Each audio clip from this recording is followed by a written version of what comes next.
Olá, comunidade Moriá, sigamos a leitura de O Chamado para o Ministério de Charles Spurgeon, o príncipe dos pregadores, para a nossa playlist de leituras e resenhas. De qualquer forma, que valorizem o veredito da igreja, quer valorizem, quer não, uma coisa é certa: nenhum de vocês pode ser pastor sem o amoroso consentimento do rebanho. Portanto, este lhes servirá de indicador prático, senão correto. Se o seu chamamento da parte do Senhor for real, vocês não ficarão quietos por muito tempo.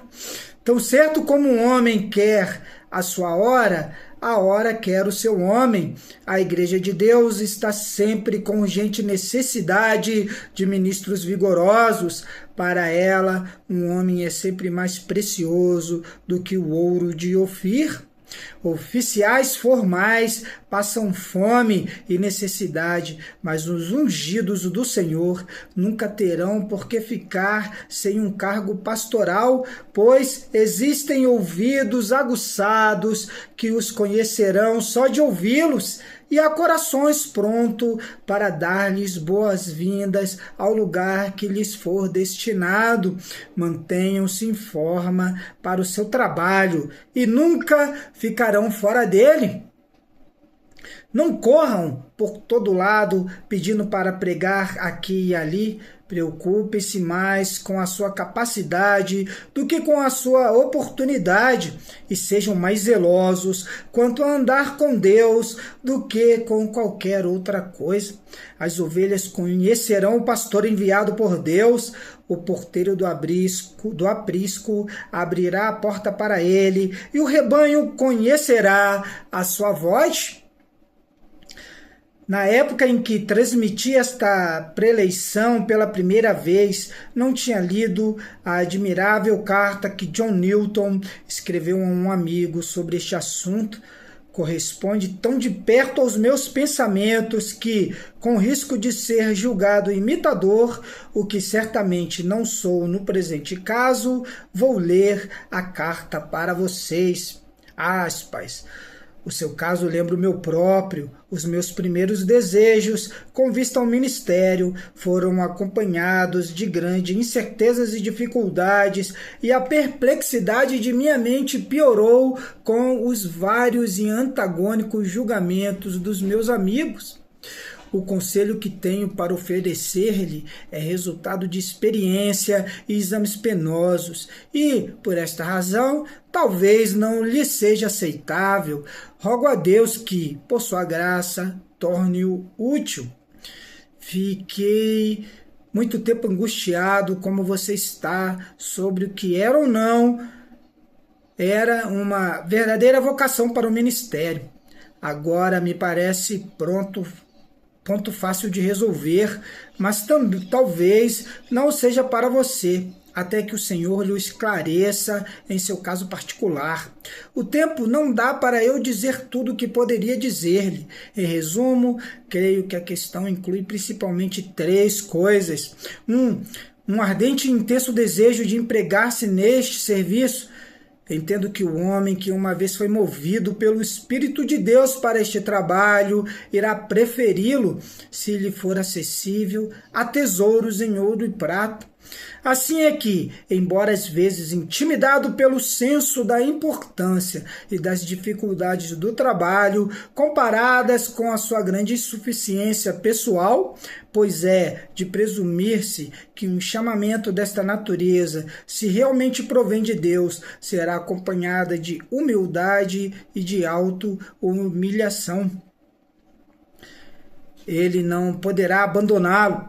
Afirmo que, em boa regra, é indagar neste ponto se o desejo de pregar é o mais fervente nos centros vitais da estrutura do nosso ser.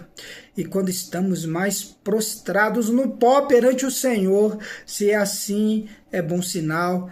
Mas se, como às vezes se dá, a pessoa está muito ansiosa por ser um pregador para os outros, embora não exista em sua própria alma uma fome e uma sede da graça de Deus, então é de temer que o seu zelo promana de um princípio egoístico e não do Espírito de Deus. 2. Além desse apaixonado desejo e prontidão para pregar, é preciso que no devido tempo apareça alguma competente aptidão quanto a dons, conhecimento e elocução. Seguramente, se o Senhor envia alguém para ensinar outros, supri-lo-á dos meios necessários. Creio que muitos dos que se fizeram pregadores o fizeram com boa intenção. Todavia, foram antes de receber ou ultrapassaram a vocação deles ao agirem assim. A principal diferença entre um ministro e um cristão sem vocação especial parece consistir naqueles dons ministeriais comunicados àquele, não para o seu próprio interesse, mas para a edificação dos outros. Mas digo que estes dons devem aparecer no devido tempo.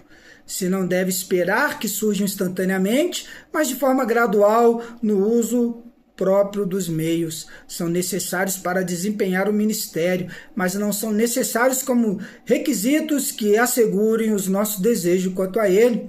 No seu caso, você é jovem e dispõe de tempo. Daí penso que não precisa perturbar-se, querendo saber se já tem esses dons.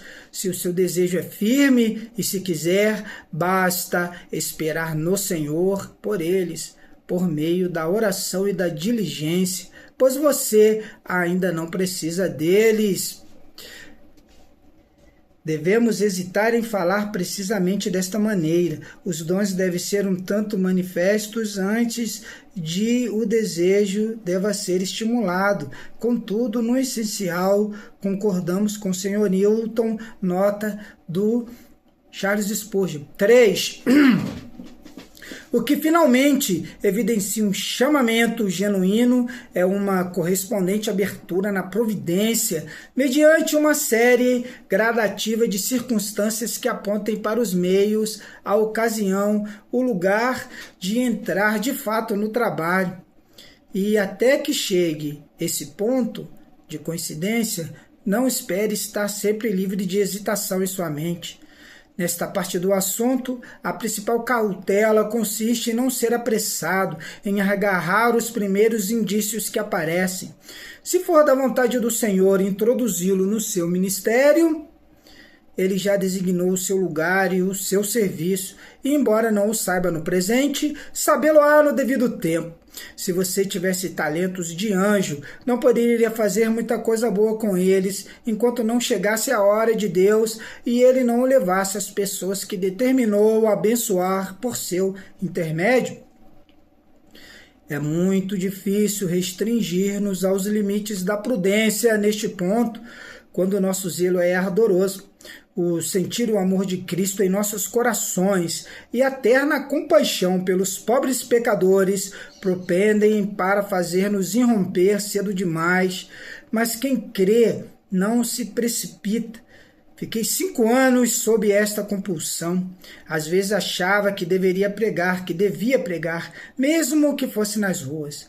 Dava ouvidos a tudo que me parecia plausível, e a muitas coisas que não o eram, mas o Senhor misericordiosamente e, como que insensivelmente, cobria de espinhos o meu caminho.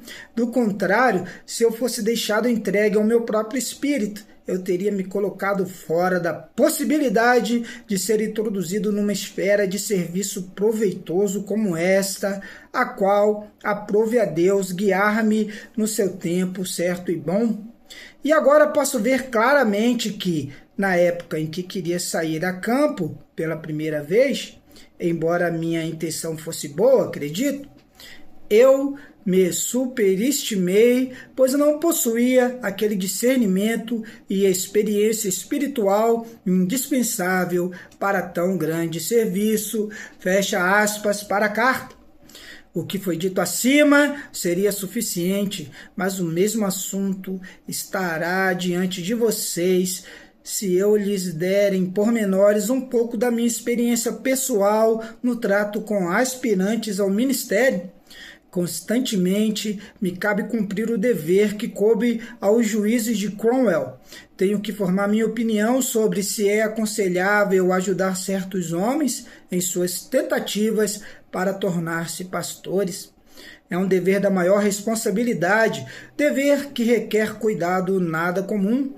É claro que não me meto a julgar se um homem vai entrar no ministério ou não, mas o meu exame vai simplesmente visa responder a questão se esta instituição o ajudará ou o deixará entregue aos seus próprios recursos.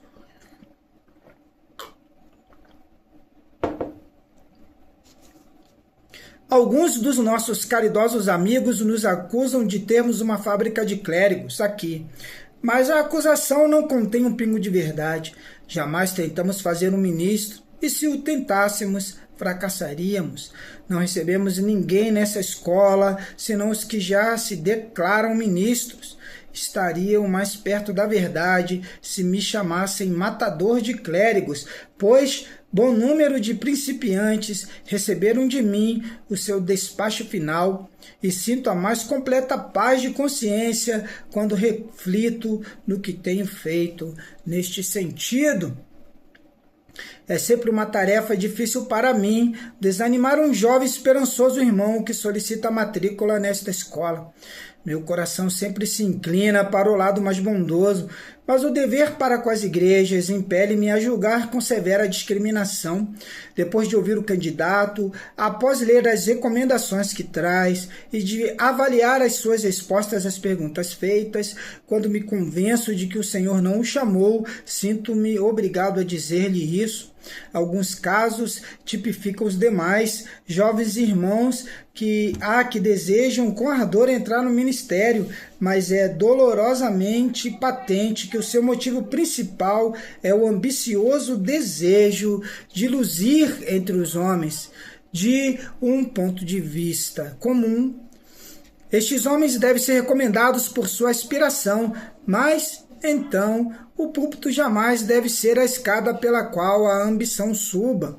Se tais homens entrassem no exército, ficariam satisfeitos enquanto não chegassem ao mais elevado grau, pois estão determinados a forçar caminho para o alto.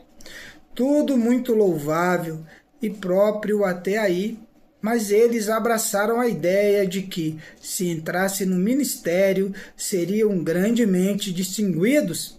Sentiram irromper os eventos do gênio e se consideraram maiores do que as pessoas comuns. Daí olharam para o ministério, vendo-o como uma plataforma onde poderiam exibir as suas pretensas habilidades. Sempre que isso é visível, sinto-me obrigado a deixar o aspirante to gang his own gate, como dizem os escoceses, ou seja, sair por onde entrou, certo de que gente com esse espírito sempre dá em nada se entra no serviço do Senhor. Vemos então que não temos nada do que nos gloriar, e se tivéssemos o pior lugar para ostentá-lo seria o púlpito, pois todo dia somos levados a sentir a nossa insignificância e nulidade.